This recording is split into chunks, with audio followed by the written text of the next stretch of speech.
আমি খুবই আশাবাদী সিনেমাটা দেখে এক ধরনের ওই স্বস্তিটা ফিল হবে। 6 ডিসেম্বর 2024 আমাদের যিনি পরিচালক সোহেল রানা বয়াতি, উনি আষ্টে পৃষ্ঠে একদম যারা টেকনিক্যাল ক্রু থেকে শুরু করে আর্টিস্ট, প্রত্যেকটা আর্টিস্টের সাথে এক ধরনের অল জার্নিতে ও কানেক্টেড ছিল এবং আমরা খুবই ইমোশনালি কানেক্টেড এই সিনেমাটা নিয়ে এবং খুবই আশার কথা যে সিনেমাটা ফাইনালি রিলিজ হচ্ছে এবং আমি খুবই আশাবাদী সিনেমাটা, কারণ এই সময়ে একটু স্বস্তির নিঃশ্বাস ফেলবে মানুষ সিনেমাটা দেখে, এক ধরনের ওই স্বস্তিটা ফিল হবে চোখে দেখে। ইমোশনাল হওয়াটার কারণ সিনেমা নিয়ে তো স্ট্রাগল করতেই হয়েছে।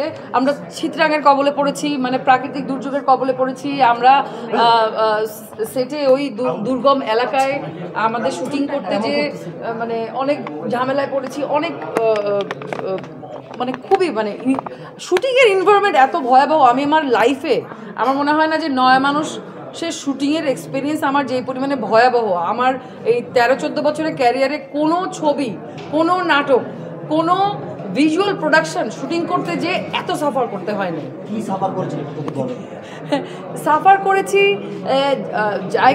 জায়গাটা যেখানে শুটিং স্পটটা, লোকেশনটা ছিল আমাদের খুবই দুর্গম এলাকায়, একটা চরে, মতলবের কানদীর চর, যেখানে এখনও বোধহয় ইলেকট্রিসিটিও নাই, এতদিনে মনে হয় চলে আসছে। আমরা যখন ছিলাম তখন সৌরবিদ্যুৎ ছিল, একটা ঘরে এতগুলা মানুষ, এই যে আপনারা এত বড় জায়গা তাতেও এখানে এতগুলো মানুষের অ্যাকোমোডেশন হচ্ছে না। ওখানে ছোট্ট একটা ঘর, একটা স্কুল ঘর, ওখানে স্কুল ঘরের মধ্যে আমরা ইউনিটের প্রত্যেকটা মানুষ একটা কর্নারে পাটি পেতে,